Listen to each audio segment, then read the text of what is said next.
Welcome to Blockchain Basement. My name is Drew. I'm your Friday host, and thank you for joining us. Big hands Dan up in the chat, Mr. Techno Goody, Sofa King Crypto Dude, what does mine say? Carnivore 222, Crypto Tony, thank you very much for joining us. Razmataz, Manawak, looking forward to seeing you when you come back here. But we have an absolutely fantastic crew with us today. We got the peeps here. We got Big D. Okay. Big D. We got Justin Williams sitting here ready to go. We got Taco. So it's great to have these guys. And as the stream is titled NFTs Are a Scam, right? You hear this all the time. You always hear this from especially normies. I kind of want to start off on that, just right what our title says. You have this narrative going on right now that NFTs are a scam. They're not going to last. They're not going to be here for the long term. How would you respond to someone just coming up to the street and I thought NFTs were a scam? What would you say to them, Justin? I would say educate yourself, and I would say, yes, some NFTs are a scam. Well, absolutely. Yeah. Just like some businesses are a scam and some, people are a scam. There's scammy people, but not all people are a scam. Right. So yeah, NFTs are a scam. I would agree with that. They're all a scam. Not all of them. A Not lot all of of NFTs are a scam. Okay. Some NFTs are amazing. Okay. What would you say, Taco? How would you hit back I at that? definitely agree. Some NFTs are a scam, and if you want to check some of them out, you can look at my wallet. But I got some good NFTs. I got like Clay Nation. I got like some V Friends. Okay. A really OG project, Rumble Kongs. I got one of those. It was like the most expensive NFT I ever bought for like $6,000. Was it? Now the floor is like half an ETH. But the trait that I have is pretty rare, so it's held its value a little bit. But Gotcha. I probably when I was doing a lot of research, like you can do a lot of research. You can look into the team, you can look at what they're doing, their Twitter, Discord, everything like that. And it could still turn out to be a scam. So you can do all that research, but looking into like what they're actually building and if they are actually building it and if they're like active in their Discord, on their Twitter, I think is a better way to not get scammed from NFTs. Big D, what would you say? How would you Depends on what mood I'm in. If they come up to me and say all NFTs are a scam, if I'm in a bad mood, I'm going to shut them down intellectually. I'm going to say, okay, explain. And then everything they say, I'll shut down with evidence. I'll shut down with just sheer unmatched intellect. They'll be unable to present any argument to the contrary. That's or fair. If I'm in a good mood, I'll just agree and say, yeah, you're probably right. Well, I'm on the outside looking in. I'm definitely utility driven in crypto in general. And, I see basically I see NFT projects that offer gated access. Those seem to be more valuable to me in my mindset. Or if they're able to house and streamline data, that seems really useful for me too. It's in NFTs. We're just getting into this discovery of the technology. So I think that, what we're looking at right now is very far from what NFTs will end up being 10 or 20 years from now. But I do see their place kind of in the overall economy, potentially even real estate, hopefully music. I spent a long time in music, and we had a lot of views, it was somewhere around 2.5 million views. And, they paid us like $8. It was pathetic. The views comparison to the payments that my band received when I was heavy into it was absolutely pathetic. It was aggravating. We felt like we were being used a little bit because, you make a good product, it's getting out there, but you're not really getting rewarded for all that hard work. So that was kind of like my biggest hope with NFTs and the implementation of them. But yeah, man, there's so many things that can be done with this technology. Like, Raoul Paul is an idiot, Jason, who's being intellectually dishonest. Let me just point some out to you. How do you stop scam emails? Cannot. Right. How can you stop scam NFTs from MetaMask? Right. Cannot. It's Right. going to rely on the software that displays.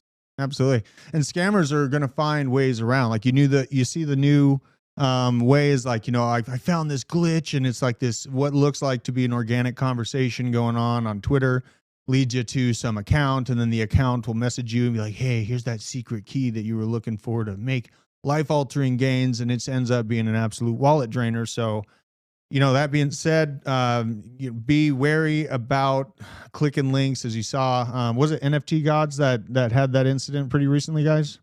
It was the guy behind Moonbirds. He clicked a link. So like when you use OpenSea, when you use OpenSea and you like approve a collection to be used with their smart contract seaport, it's like overarching smart contracts. So you can approve X, Y, and Z NFT. But then what the Moonbirds guy did is he clicked a malicious link that gave the smart contract access to all of the NFTs he gave OpenSea access to, and the hacker was able to pretty much sell all of them to himself for like 0.001 ETH. So there's multiple types of scams. There's the scam where like there's malicious links, like Drew was saying, but there's also the scam or rug pull with a project that, it's just like they're going to throw this NFT out there into the world. They're going to pump it up with marketing. They're going to get influencers to hype it up, and then they're just going to like disappear. So, I mean, there's multiple types of scams, and it's just, you just got to be careful. One thing, and Taco actually turned me on to this, but that revoke page, revoke.cash. I went there just with one of my wallets, and it's one of my older wallets that I haven't switched all my assets out of. And I was kind of scrolling through. I had pages, things that I had connected to. Did you? Okay. And some of the things, like, they just read off as super sketchy. Like, you know, and the bad thing is, I don't know if there's another way to do it besides the revoke page. It does cost like $1 to actually disconnect from these sites. But that is something I would recommend anybody to do. Yeah. Especially when you're seeing some of this stuff that's happening now, what happened 2 days ago. I encourage anybody to go and connect their wallet to revoke, look through like every single thing that you've allowed access. Some of the things say unlimited. Right. Now I know there's some different language there that they could use, but the word unlimited, you're giving unlimited access to whether it's a token or whatever's in your wallet, is freaking scary. I had pages of unlimited things that I didn't even know. That leaves a lot of doors open in the back end right there. Yeah, and that's the scary thing about Web3. But, you know, I've said this before, decentralization does two things. It forces you to be disciplined, and it forces you to educate yourself. If you don't do that, you're punished. Right.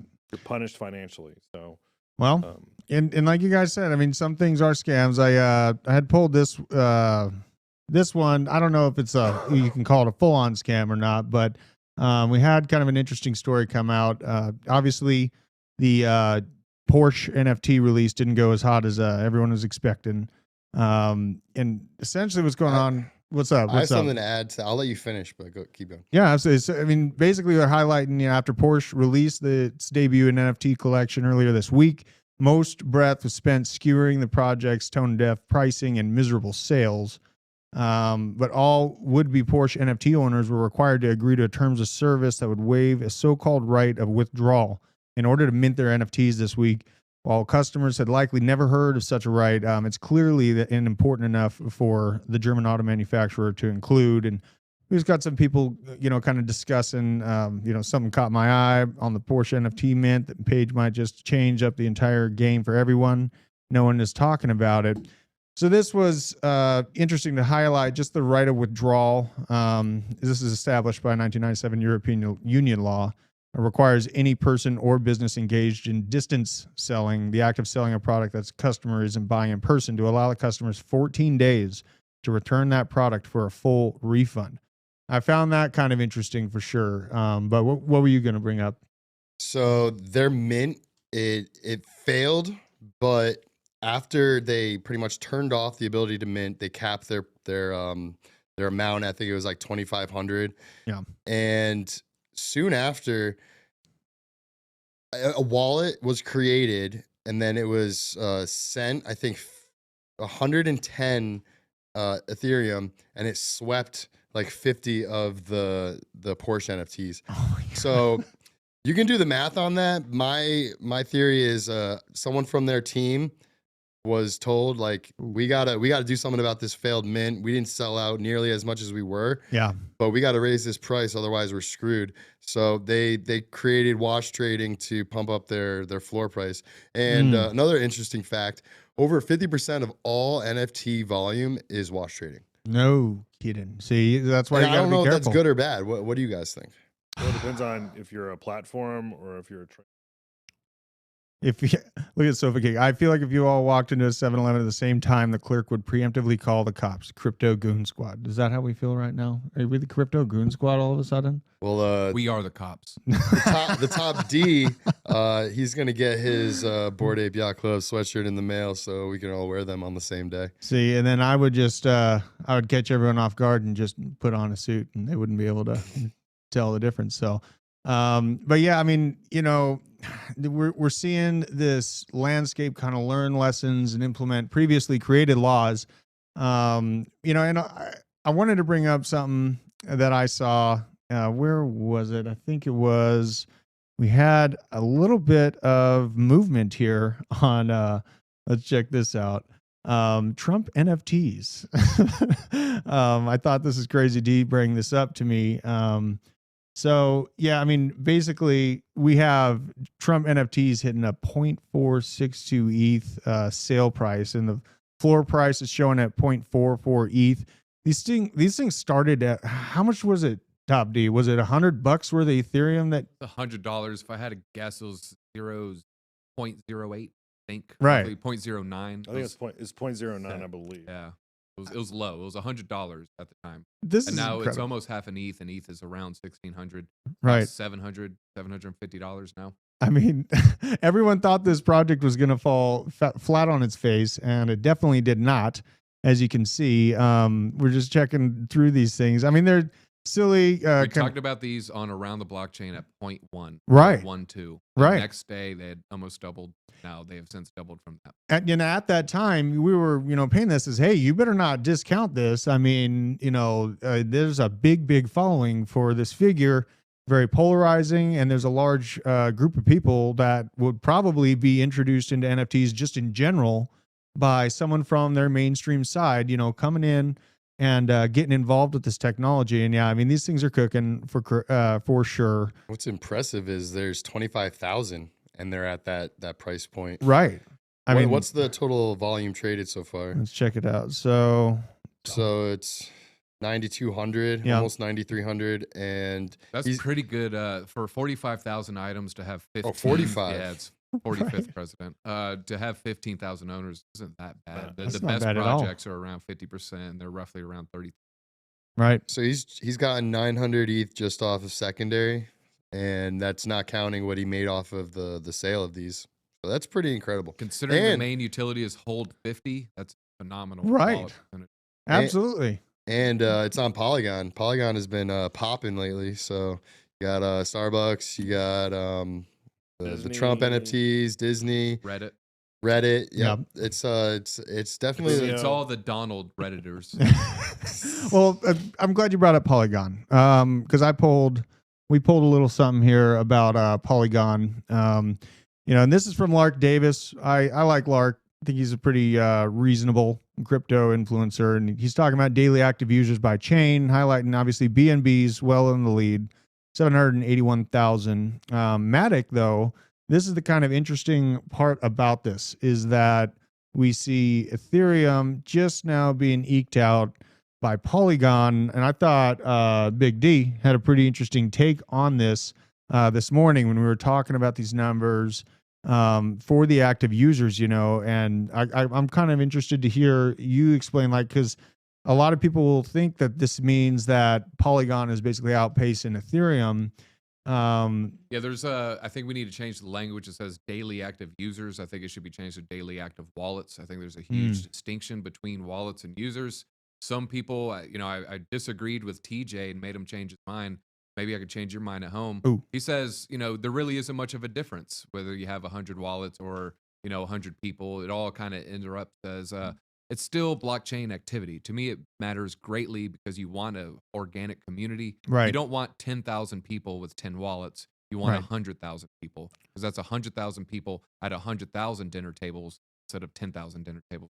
That's 100,000 Twitter accounts instead of 10,000 Twitter accounts. So you're going to have a 10x reach. And so to me, the daily active users is an important metric, but what we're looking at is daily active wallets. Right. And to me, when you have these chains that are very, very cheap to have interactions, they end up being gamed a lot. That's why you see Binance Smart Chain, Forex, every other chain. Exactly. And I mean, I kind of likened it to, 2x. I mean, this is, sometimes you have a small group that makes a lot more noise than a larger group that's using it for, larger, like more costly transactions and things like that. So I want to know. Yeah, I would love to know I wish somebody would pull up or figure out how to aggregate the information on like what they're doing on those chains. What is the use cases that's actually going on, especially on Binance? Because for me, and I work with most of these people in this room, I don't know anybody that is actively using Binance on a daily basis. So for that people in India playing bomb crypto. Yeah, I mean, that's still a strange number to 2x that. That's what I'm saying. It's 10 wallets per. As you get to those cheaper chains, the amount of wallets per person increases greatly.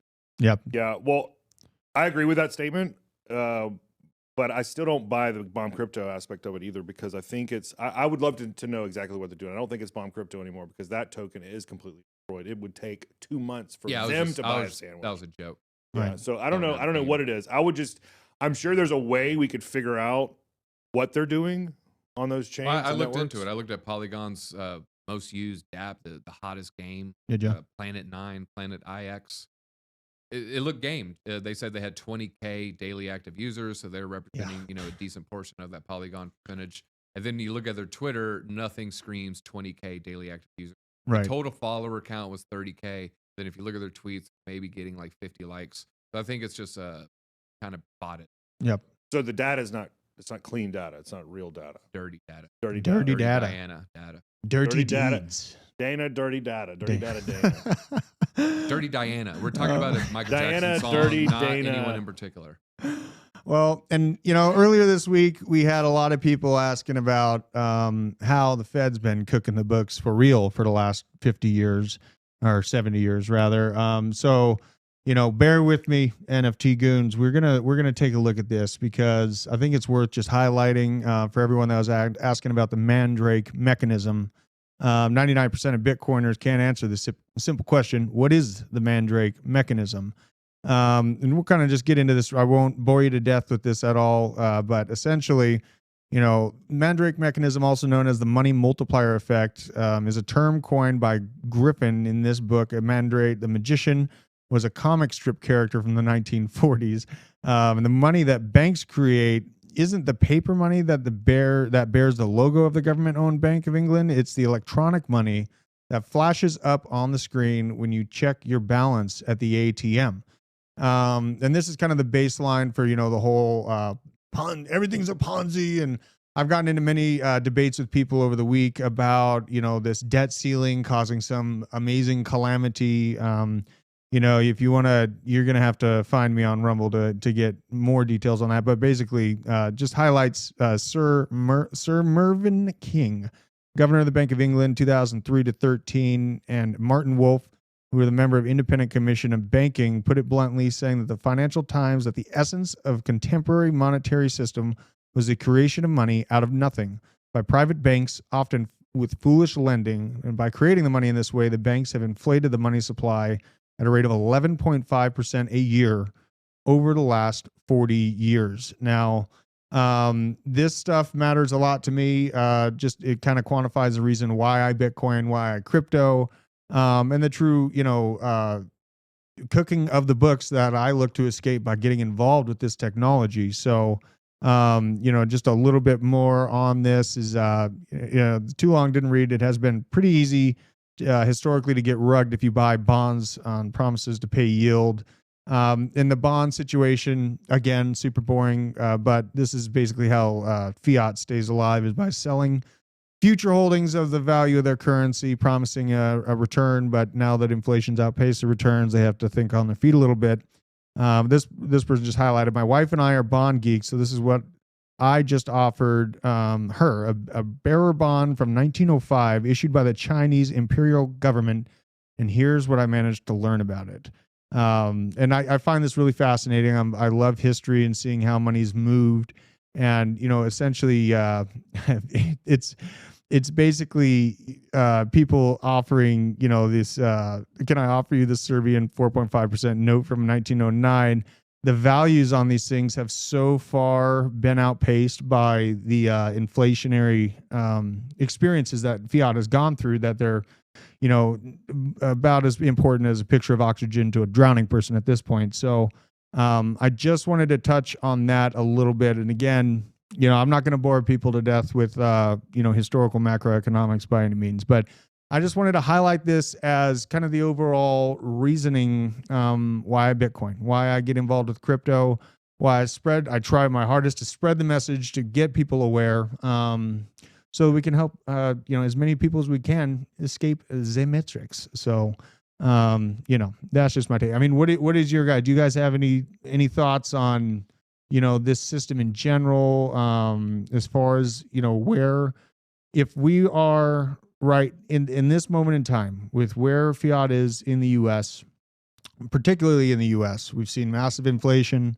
We are seeing overnight repos, record amount of overnight repos buying back these bonds.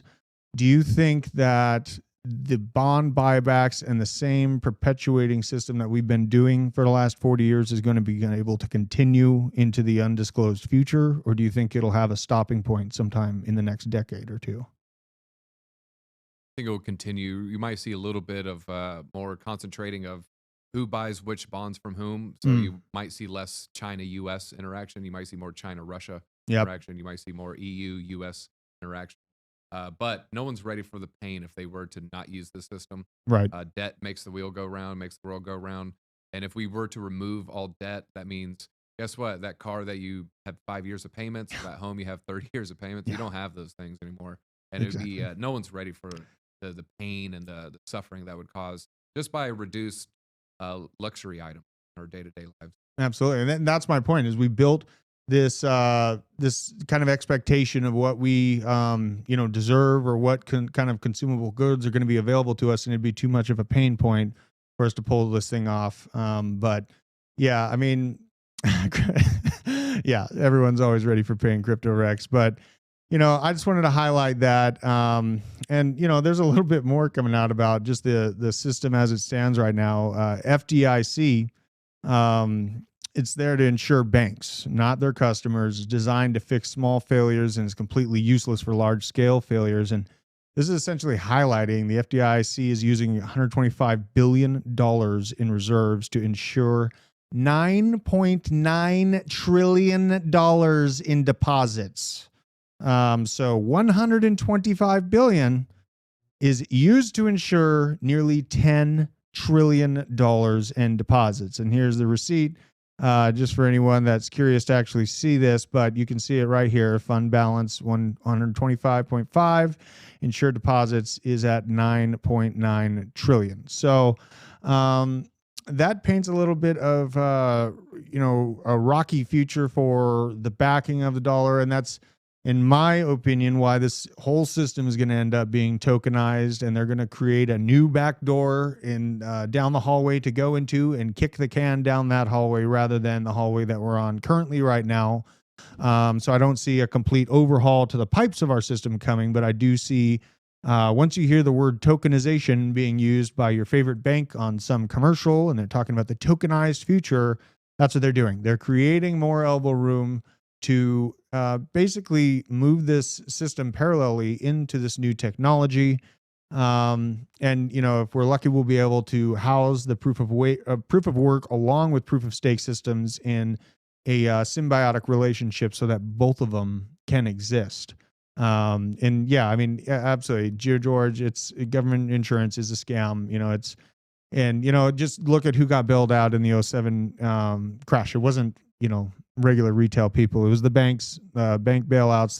That's who got the love during that time. Did I do this math correctly? That's less than 1%. 125 billion over 9.9 trillion. Big D, you're the math quiz. Is it 1%? That's insane. 1%. It's like, yeah. like the house of cards. Fall. You start to, let your wheels start spinning when you start to realize what's really behind this money by debt situation that we found ourselves in. That's really the best way that I use, like, when I'm sitting at the, I'm frozen right there.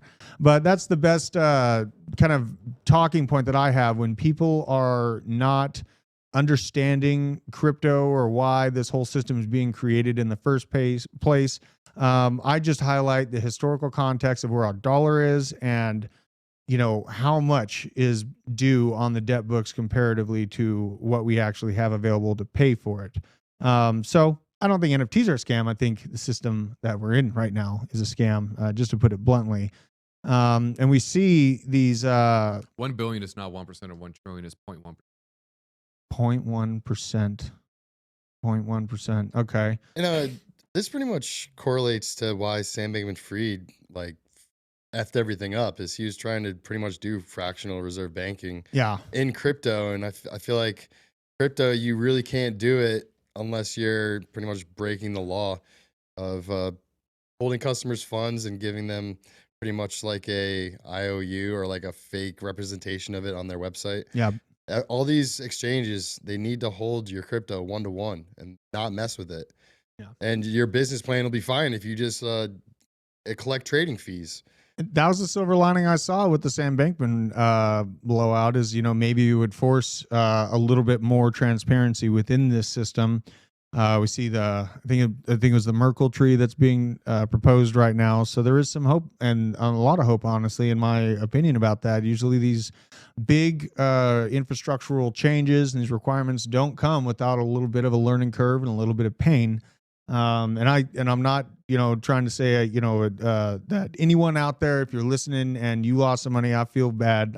We were screaming from the rooftops a few months. Well, let me say something to that. Yeah. I feel bad for anybody that lost money. I'm not saying that I don't feel bad for it, but the major factor that no one really addresses, especially about FTX, even Celsius, and it was something that I was hesitant on because I couldn't wrap my head around it, and that's why I didn't put the money in it. I didn't put any of my crypto on that on any of those platforms, is where was the money coming from? And no one could answer that question. Everybody had ideas about where the money was coming from, where was the yield coming from. Right. If the people knew that it was coming from the platform lending it to people that were gambling their money, I think no one would have invested the money. But no one really wanted to ask those questions. No one asked them. No one was interested in it. No one really got out there and figured out where the money was coming from. They just thought it was a great platform and it was the new way. And it's like yield farming and like it's just DeFi and all this stuff. It wasn't DeFi. It was never going to be. It wasn't decent. It was basically taking your money, giving it to somebody, and letting them gamble it and hoping they won. Yeah. So it really, even though it sucks to lose money, and I feel bad for those people, it's our fault, right? We didn't ask the questions. We didn't find out where the money was coming from. If we would have known that's what was happening, I feel certain that it probably, those people, 90% of the people would not have invested, put their money on those platforms. Well, so it was our fault. There's supposed to be systems that are here, like the SEC, to protect investors, right? Gary Gensler gave a no action relief to Sam February of 2021. It's an absolute oversight of and no due diligence in his job. He completely failed at his job in protecting citizens, especially in the U.S., from this type of activity. We're supposed to have fail safes in place. He knowingly and clearly gave them a no action relief.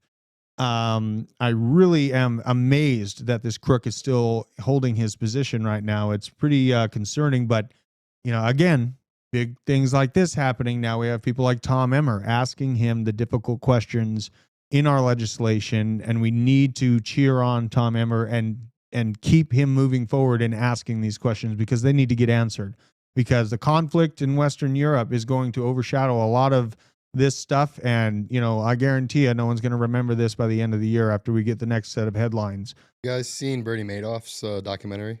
I have not. Well, was it good? It reminded me so much of that whole situation with Sam Bankman-Fried and his involvement with the SEC. Yeah. People were literally handing over like 20 red flags for that Bernie Madoff, his hedge fund that wasn't really a hedge fund.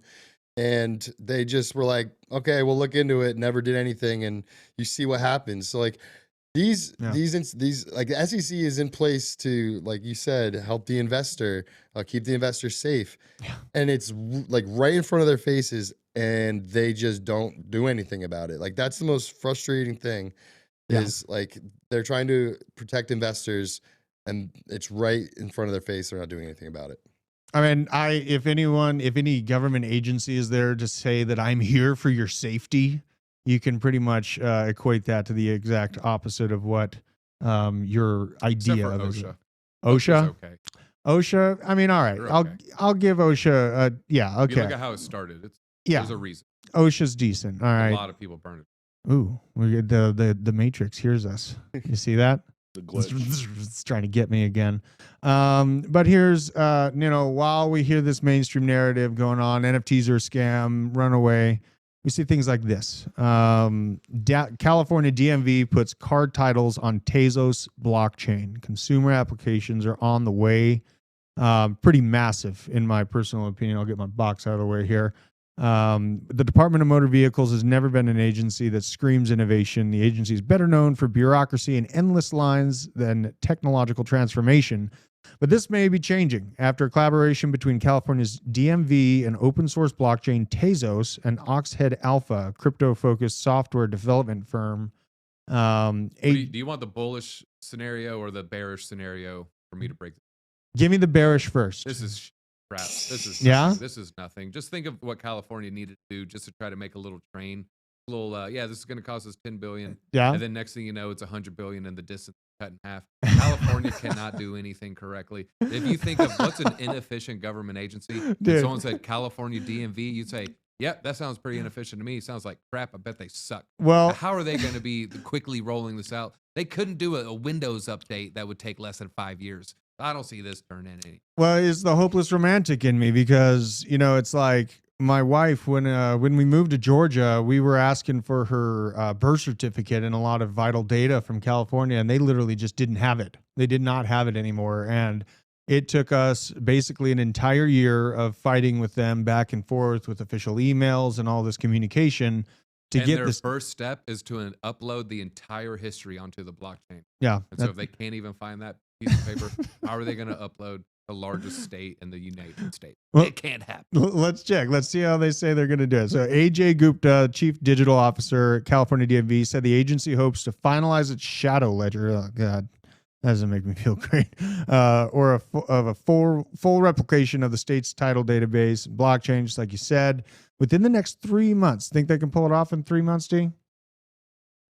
No? Of course not. 3 decades. They couldn't have Lightning Network. I think they could update it in 3 months. I don't think it's usable yet. But they could put, I could go and put whatever information on a blockchain right now. I go to any NFT mentor and I can upload a PDF file, multiple PDF files, large files, small files, and put them on the blockchain. I'm sure they can load it up. I don't think there's going to be any infrastructure for it to be usable yet. That's the problem. It's like, yeah, you can put all this stuff. They have tools. You can put anything on the blockchain right now. Most networks have simple, easy to use tools that you can put anything on the blockchain. But there's no infrastructure to use that. Like, what are you going to do with this information once it's on the blockchain? That's more of the issue. Yeah, what are they going to do? Have all the California citizens download a wallet? Yeah, remember their seed phrase. All right, now here's your. That's the bigger issue. Here's your NFT license for your vehicle. Yeah, that's a fair assessment. And then they're going to be like, what? What's your seed phrase? What? Yeah. And then they're going to pull a gun on you. It's going to be, a learning curve. It'd be a closed system. They give you an email and say, click this, look at your NFT on a blockchain. Yeah, they won't be doing it on MetaMask or anything. But all right, so all that being said, I still feel like eventually we're moving this way. Do you guys think that we're going to be able Isn't it Israel that already does stuff like this? They've been doing it for Oh God, I'd have to look into that. I know they use I think it's like their driver's license, their medical records, and some other shit's already on the blockchain. So and they have some kind of infrastructure built into that. So they've been you're right. It is going to be, but I think to DZ's point, it probably will be Israel. Yeah. Israel already works that way. Yeah, they rolled out the V word, the VAT Facts. You know, they rolled that out more efficiently than any other country. It's okay. You can just say you guys know so much we are about, moving that way. You guys know much about Tezos? Is it? I know it's an L1. Is it centralized, decentralized? I mean, I've heard it's centralized. I think it's centralized, but Did they say why they chose Tezos? Central. Yeah, it's because it's centralized. Also, it said they started in 2020. Yeah. I mean, basically, you know, the DMV worked with Oxhead Alpha and Tezos to create this private instance of Tezos blockchain, which would increase security compared to relying on a public blockchain. Specifically, the DMV chain is currently operational and running the DMV validator nodes. So we can see they've been working on it for a bit. But like you guys said, and I agree with you wholeheartedly on this, it's going to take a few years to actually build the infrastructure out. Yeah. You need a database where things are retrievable. You need software systems where it's actually at the point of sales, which are the individual DMVs. You need to be able to say, my name is DZ_BTC. Then they type that in and say, here you go. Here's your 87 Corolla. Yeah, they don't, to his point, they don't have the infrastructure. They're saying, yeah, it's up and we have nodes, but it doesn't mean it's like readable. Yes, the sewer passes are going to be powered. Ooh. So that's coming up a couple times. Like, yeah, what do we think the sewer pass? It's in the website. Yeah, it's a power. There's a lot of people using that. Powering the Mecca. Right. You said you were highlighting some stats, like they have like 38,000 daily active users on the Bored Ape game right now. Well, no, there's 30,000 wallets, but if you look like the score, I don't know, maybe Taco might know, but I feel like almost all 30,000 have a score. No one's like not validating their sewer pass, but there are apes that belong to dead people that are stuck. There's like famously frozen apes. So yeah, not every sewer pass even claimed. It kind of made me laugh when you brought up the old Corolla. What's that? Out of the possible 30,000, about 24,000 have been minted. So still pretty good. That's a pretty good ratio right there. And now they're up to 25,000 ETH traded volume. Wow. They get 5% of that. Wow. That's a pretty penny right there. That's a pretty penny. 6,000 of them just not. Oh, crazy. What are you doing? We know someone's that isn't minted. Really? Yeah. But you know, not to mention, like, there's mutants that haven't been mutated yet either. Yeah. So that's probably where that comes You're right. from. That's right. So you got to reduce every single serum from 30K. I don't know. What is the float on serum? No, it's not even 1,000 anymore. Yeah. I really want to buy one and mutate.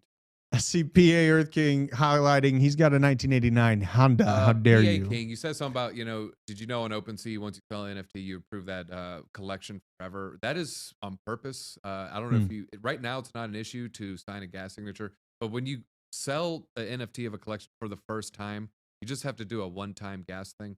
You don't want to have it every single time. Now it's not an issue because it's $5.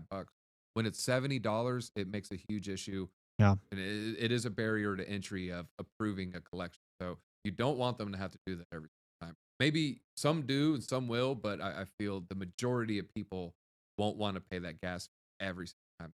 Every token ID, yeah. Every token ID shouldn't have to be approved. They break it down by collection. Yeah. Gas. Same thing on Uniswap. So when you have a token for the first time in your wallet, in order to interact with any kind of DEX, it is a backdoor for theft, but it's you got either way, you got to have it some way. So just part of the deal. Be careful, guys.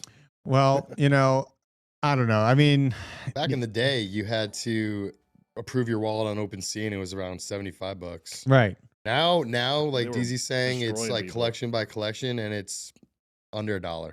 Is it? And you just do that one time. But what we were talking about earlier, revoke.cash, if you want to stay safe, you want to remove all those approvals. Yes. Then you have to go through collection by collection and revoke, and it's around $1, $2. Just protect yourself a little bit. The price you pay to be protected. And on that note, always go through your connected sites every week and just disconnect from the ones you're not using. Yeah. There's no point in leaving it connected and open for risk. Right. And we see on my music side, I came across this take here. I want your guys' opinion on this. This is Alex Svanevic. He doesn't know when it happens, but he feels like music NFTs will 100% revolutionize the music industry. This one hit me hard because like that's immediately when I saw NFTs come out, I was like, oh my God, we can start getting paid. And I have seen a few bigger artists kind of sell NFTs of their music or their releases and kind of like a gated access ability or, you know, tickets with the QR code, you get that memorabilia NFT piece. But I mean, do you know, anyone can answer this, but, you know, do you think that NFTs will be able to kind of redo the plumbing for artist payments for people actually listening to their music? Like, are artists going to get paid eventually in a better, more fair manner from this? I don't think you necessarily need NFTs to do that. I think the better question, will blockchain help that situation? Okay. It can, yeah. Okay. But we've talked about it in my office several times, DZ, Taco, and myself. Like, you're up against a monster with the record labels to release that kind of control and power over music catalogs. And a second monster with the platform. Yeah, and they want you to sign your life away. So how you have to overcome that is you start now with like up and coming artists, and you go ahead and like kind of that the new wave has to adopt this new technology. Which we're seeing. And what was it? Tory Lanez or somebody that dropped an NFT. Like you're seeing like music people, artists, producers starting to dabble. And what I think is going to happen over the next 2-3 years is they're really going to start figuring it out. And then once they figure it out, I think a lot more artists are going to, hey, you know, I don't have to give 50%, 75%, right, 90% of my money to these other people. I can keep 90 of it, right? So once they figure that out, I don't think you necessarily need NFTs to do it. I think you do need the blockchain to do it. I feel like we're in this weird quandary, though. It's like, you know, trying to switch America from, you know, imperial system to metric system. It's just like too many moving pieces all at once. There's going to be this huge issue of, all right, Taylor Swift, you know, your previous 10 albums are this traditional model, but then your 11th album is an NFT. And, you know, can Spotify support that? Can Apple Music support that? Can a record label support that? You know, will it be convoluted? If we could just hit a switch and sure, her previous 10 albums are now blockchain based. That would be one thing. I just don't know if it'll be that easy. I think it might have to be, I see a couple scenarios that happening. One he pointed out is like the up and coming artist. It would be the next Taylor Swift only releases NFT albums or blockchain based albums. And then 10, 20 years later, all of the artists are kind of like that because they came up like that.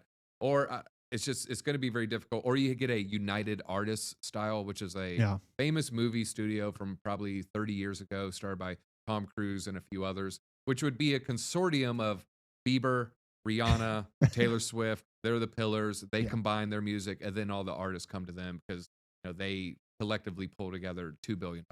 And in my, you know, I want just an adding on that, even big artists that are signed to Universal Studios or whatever. I mean, the biggest artist at the time when I was in music was getting like 12% of their incoming revenue. And then not to mention, you owe back your record label, you know, $300,000, $400,000 within a 4-year time frame, or else you default on it and then shit goes haywire. So that was really aggravating. Also, though, I mean, to be honest, you got to, where do artists get their money now? Anyways, they don't really get their money from their music. I got everything from T-shirts. Merch, T-shirts, but really touring, right? I mean, and they're very open about that. They don't really make a lot of money with their music. That's just it. Probably 15% of their wealth comes from the music. The rest, large portion, comes from touring. Yep. And it's really hard to sustain, you know, like you know, staying on the road, continuing to be on the road. I've lived it. I've flown very close to the sun. I've turned down deals because I did not want to owe $300,000 or $400,000 by a certain amount of time. Yes, it does sound like the musical mafia, Bungalow Bill. I wonder if he made that name after they all thought I sounded like that guy that tells people to put lotion on themselves when I first came on. But I was on the terrible microphone over there, so that's why that happened. But, you know, this guy gave some interesting takes, you know, simple ideas for how they might do this. Streaming revenues to go to the NFT holder. It would allow anyone to back early artists and sometimes be heavily rewarded, decentralizing record labels. That leads to the fractionalized ownership, and in this, in turn, can lead to that speculation on the music. You know, and then when I presented this to my band, a lot of my band were well outside of the crypto sphere. They're heavy metal dudes. They all look like Vikings. They're like, what the hell are you talking about, dude? Like, we're not going to get involved with us.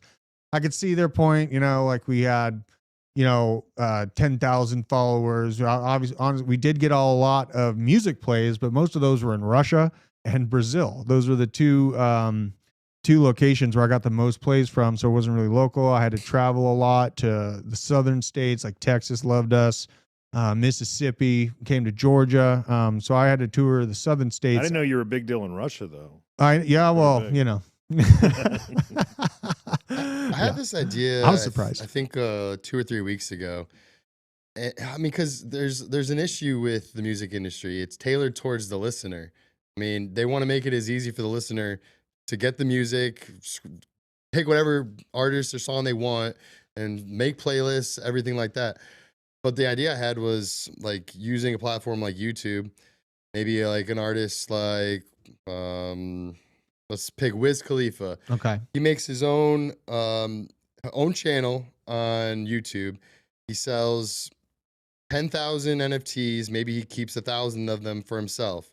So everyone has 10,000 share of this channel. Yeah. He puts. Never happened.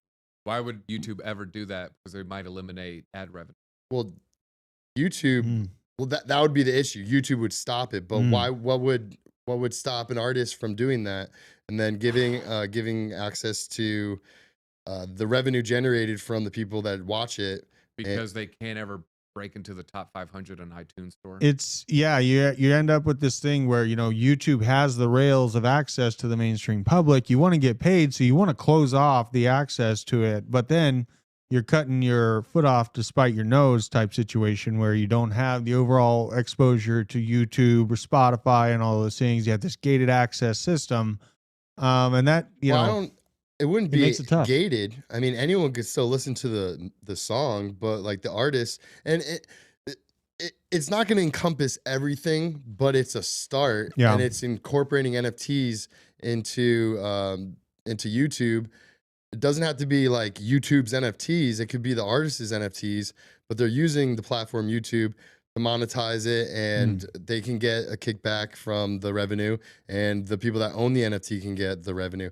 Gangnam Style has 1 billion+ views on YouTube. Imagine if you owned 1/1000th of the revenue generated from that one song. It's Gangnam Style. I remember that when that came out. Share it? Why do we share it? Why would Sai share it? Well, I mean, why not? Good point. If he owns a portion of them, it's better to keep 100% of the money. That's why not. Yeah, that's the question. That's the question right there. So then there you go. Make it I don't know. I mean, it's another avenue for generating revenue from an artist. I mean, Sofa King, I'm not a skater boy. Okay, I'm a skater man. He'll see you later, boy. The heads of my enemies. That's right. I think this is going to need institutional push to get regular people in it, but we are starting to see it. Statement on it. If a Spotify, Apple Music adopts NFTs, where you see the tab, you click NFTs, it links to a wallet, several wallets, a secondary account that then links off-chain. If that happens, we might see NFTs in music in 5 years. Yeah. I don't think it's going to happen, so I think it's more than 10 years. Yeah, and Chemistry Bro brought up, you'd need to start a platform with that as the premise from the very beginning. Yeah, and to that point, the scenario I paint out is, you're at the gym, you listen to Spotify every time. Right. Oh, you know what? I have a Tory Lanez NFT. I have an Avril Lavigne NFT. Let me pull up my NFT music app. It's the Vimeo NFT music app. I click it. Oh. You listen to your 4 songs that you like, and then you're like, okay, you go back to Spotify. What do you listen to the next day when you work out? You just keep it on Spotify. You might be in the mood to listen to your Tory Lanez song every now and then, but then it's like, okay, I finished my set and I turn it back on. Gotcha. This whole music and NFTs thing is so difficult, and why no one has cracked the code yet. It is. And whoever does crack the code, I think is going to have a lot. It's going to cost billions. You think? I really don't think it has anything to do with NFTs, though. I think we got to take that verbiage out of it. Yeah. Well, I mean, we are seeing, some institutional or larger company rails start being built out for this stuff. Saw this article. I think this came out yesterday, but Apple's launching a virtual reality on Decentraland. Is he dying in real life? He might have died years ago, and then he's just kind of. What's he playing? Cobra Kai? Yeah. Oh, they use the stupidest pictures sometimes. Beating up Robbie. Oh, he's beating up. Broke his back. He's beating up Pelosi's husband. in 2021, conversations held around the metaverse and virtual reality were at their peak. Even in the cryptocurrency space, the heightened talk was one of the reasons why tokens like Mana and Sand reached considerable all-time highs, and that was a crazy run up that they had last bull run. Basically, the devices build to be released later this year have been followed by much anticipation, with Mana investors expecting positive outcome of it. But why Mana? Very valid thought. Here is Mana's. I think this just is looking back to August of 2022 right here. But yeah, it's been getting beaten down a little bit, but it had a pretty solid resurgence there. I think that was like 2 or 3 weeks ago. Yeah, it happened before this little pump. Yeah, or it did. It happened before this news, I meant. It front ran kind of the rally that we saw in Bitcoin, I feel like, just by like a day or two. But It's just people that knew on the inside. yeah, That's all that is. a little insider Common know-how. Crypto inside trading. News for me, not for thee. Meanwhile, Apple is not the only tech firm involved with building VR products. Mark Zuckerberg-led Meta has been on course for some time, taking a lot of flack for it, honestly. Well, Drew, let me ask you, yeah. why do you think they chose? Why do I think that? Well, I think that the branding is already there. I think that the brand acknowledgement from a larger portion of the population has already been. It's not that it's the smoothest running game or anything like that, but it's the most normie known product. Reminds me of this loser, this idiot. What's the update? He used to always say something. You remember he say certified in the street. And I think they did a cost basis analysis here, and they're like, yeah, well, we could do it with, I don't know, 3 to 6, ecosystem, Mana, Sand, Yuga, probably maybe a couple others, not Pavia, I don't know. But, maybe they looked NFT worlds. Yeah. Probably looked, they're like, all right, there's 5 series contenders. What does it cost for us and what do we benefit from it? If we do this, it will cost us $1 billion. And what is it worth? If we do this, we can get in and just basically get it for $100 million. What is it worth? I think it was a cost basis analysis. Yep. You get in on the Sand ecosystem pretty cheaply. It has that name brand recognition, and it's certified in the streets. Certified. I have a different opinion. What's your take? I feel like they just looked at the graphics of all of these different metaverses, and they're like, "This one looks the closest to ours." Yeah, you think I feel so? like that's as easy as simple? it was. Yeah. What do you mean theirs? Apple has graphics for what? Just like some previews that they've shown. I've seen like their AR goggles, like what it looks like. It looks very similar to what Central Land looks like. Gotcha. I wanted to break this real quick, you guys. I could be wrong. I don't know. I wanted to break this. I saw Chemistry Bro dropping some breaking news here, and it looks like a Zuki official Twitter account has been hacked. Do not click links from our account. Please retweet. Happened to Bored Ape. Happens to the best. Happened to Crypto Whale too. Yeah, and this is why honest, independent media about the crypto space is super important. We can break the news and protect everyone that's watching right now. Like serious celebrities, right? Politicians. Oh, happened to Kevin O'Leary. Remember? Right. Yeah. So you got to be careful. It goes back. No, he was actually sending people to Bitcoin. Oh. If you're following these major accounts and all of a sudden a random link pops up, like offering you free stuff, it's 99% a scam. So just be kind of use your common sense. Yeah, I get promoted ads for doodles too all the time. And like we don't want to celebrate people losing money, but if you are minting doodles too, it's probably good that you go ahead and experience pain now versus like when you have more back. Absolutely. And we were talking about this earlier, like scam NFTs. A lot of people, I mean, a public address is public. Anyone can send anything to your public address. And I'll go on OpenSea, and every day I'll get new NFTs, and they're all just scam NFTs. Don't want to interact with them. The best thing you could do is just hide them on your OpenSea. But it's like email. Ralph Paulson can't. It's just gonna happen. Yeah. Dude, what does mine say? No, you cannot expect 1,000 ETH to be sent back to you from any BitBoy crypto person ever. We will never be doing that. AJ will give you 1,000 hours. Oh, God. Be careful. Just gotta retweet him. AJ has a scam account that has more followers than him right now. It has 11,000 followers, and AJ's at like 5,000 or 6,000. It's crazy to see like the amount of people that fall for these scam accounts. I mean, they're getting better at replicating people. So be super careful about it. And On the note, I mean, I still am of the opinion we see the rails from larger players rolling out. Amazon came out with this, NFT initiative coming soon. World's largest retailer, hovering on the edges of Web3, but it's launching a digital assets enterprise, according to 4 sources familiar with the matter, who said the NFT initiative is expected in the spring. And I'm not surprised by this article at all. One example in the works is, per one source, getting Amazon customers to play crypto games and claim free NFTs in the process. Justin, you see the skeleton being created now for Amazon. How soon until we see a crypto game? You know, the only crypto game I've ever. Yeah. What about Eververse? What's that? Eververse, hoverboard racing game. Oh, kind of. I guess that's as much of a blockchain game as Donkey Dive. Okay. But I mean, for Amazon to create games, probably 2 years. They have AWS. They have a lot of infrastructure. It depends on what they're talking about with games. From what I just read and what you were just saying, it looks like it could be Web 2 based JavaScript game, and then they. Y'all ready for this hot take? Yeah. Give it top D. Top D comment of the day. Give it. This is the Steam strategy. Okay. Taco, what does Steam hate? Blockchain. Hot takes.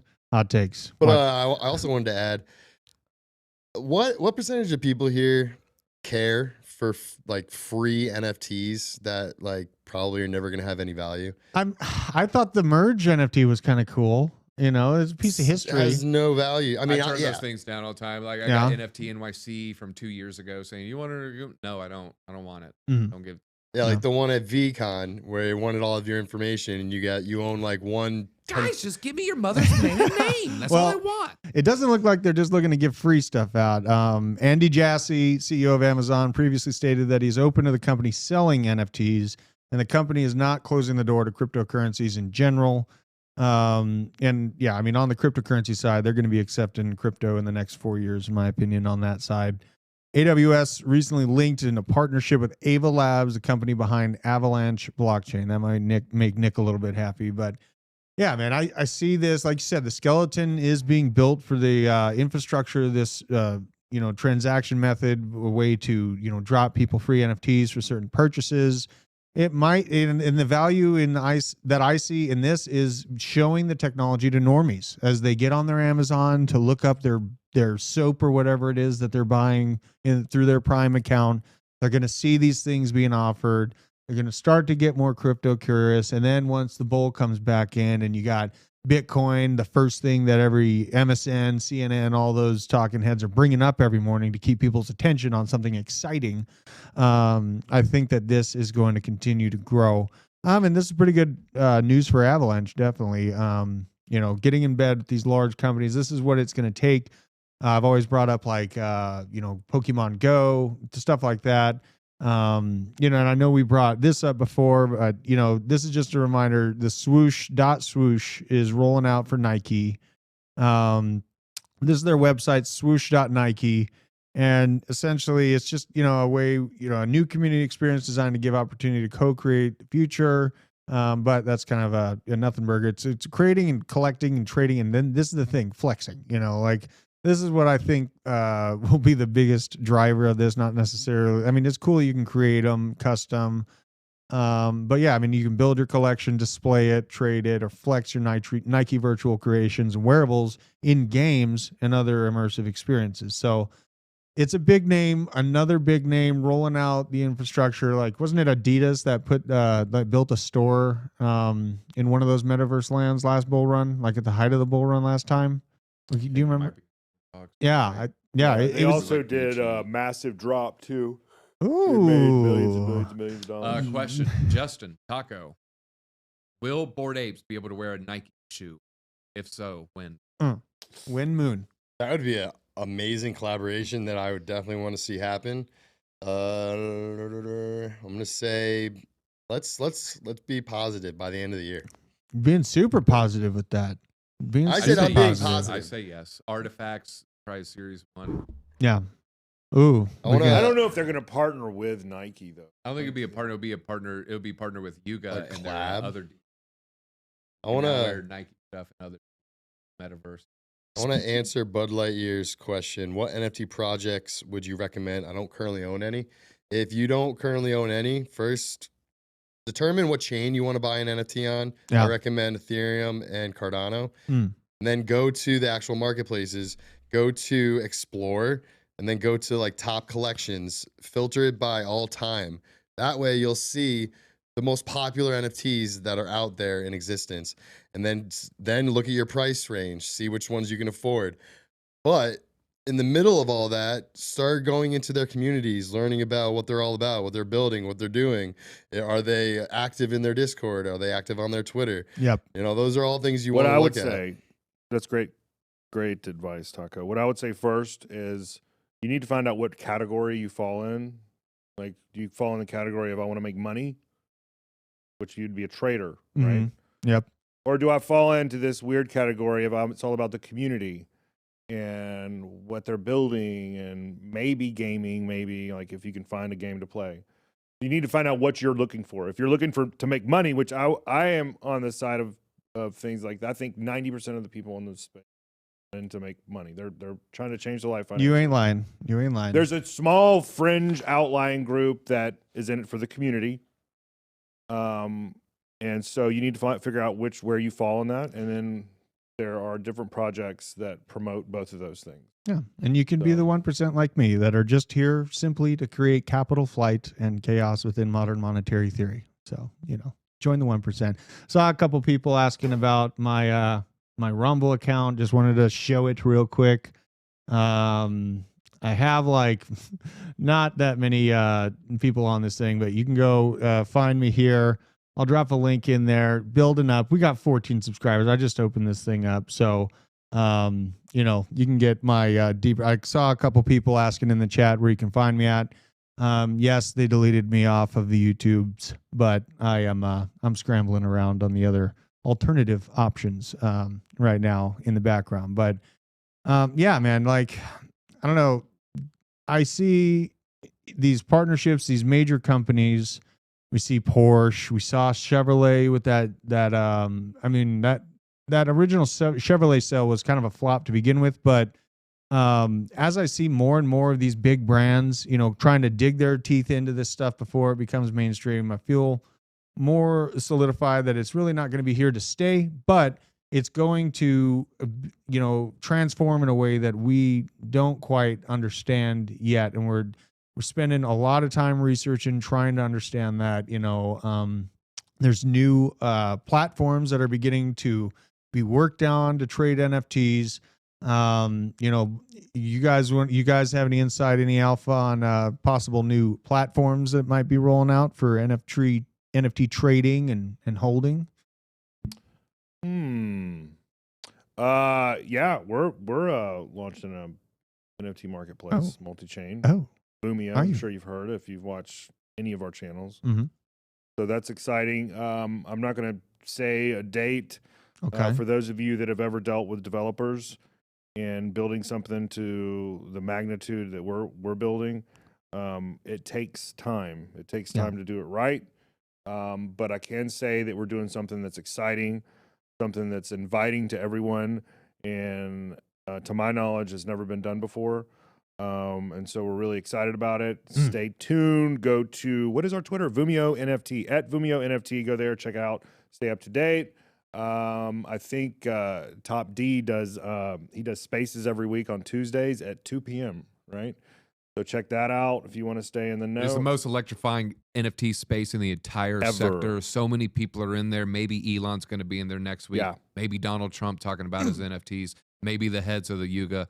Maybe all these Docs founders. I might have SBF on there. You never know what to expect in these spaces. If you want to find out exactly what's going to happen to your sewer pass, tune in next Tuesday. I think he's going to go ahead and release that information. Absolutely. 100% accuracy on all my price predictions. See? And make sure you go to Vumio.io, go down to the bottom, so then you can sign up, put your email in there so you get updates on all of our updates. That's right. Here's this website right here. Oh, watch that video. It's pretty. Let's sick. check it out. Let's check it out.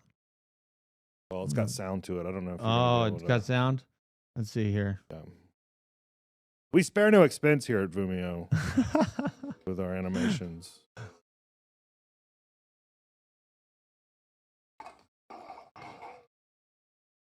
I don't know why the frame rate looks like it. It looks better.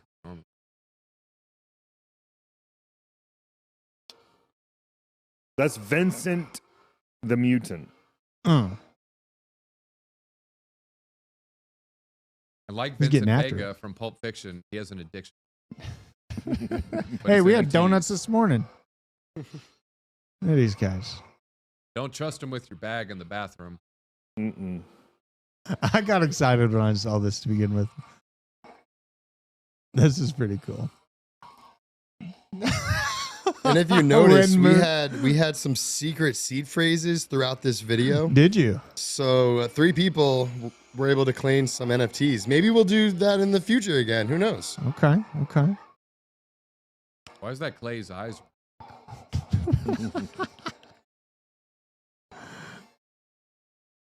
Oh.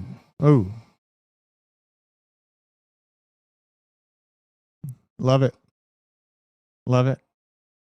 it, man.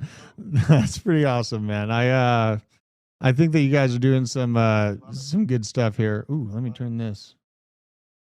Turning this. Love it. I love it. Yeah, I'm handling a couple different computers right now. We had BJ is out there taking care of himself.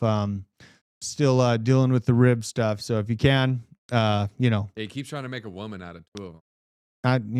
We keep trying to get him out of the lab, but it's kind of difficult to get out of there. But yeah, man, I think that, as we see NFTs continue to develop, we're going to see a lot of new innovative things roll out in the next few years.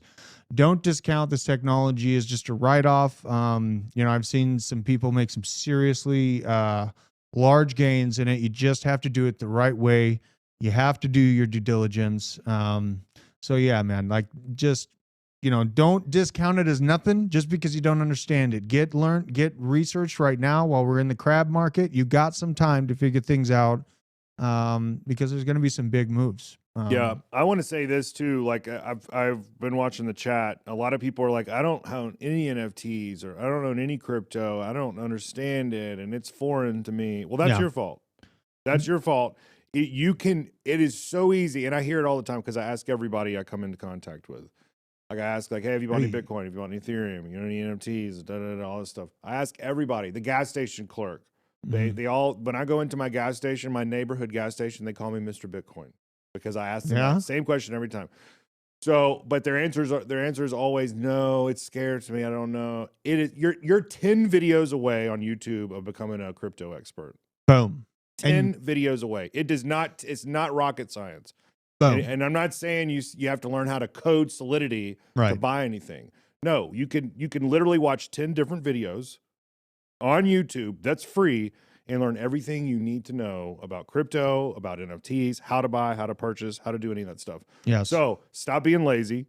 Go change your life. This next 12 months, and I was talking to TJ about this yesterday.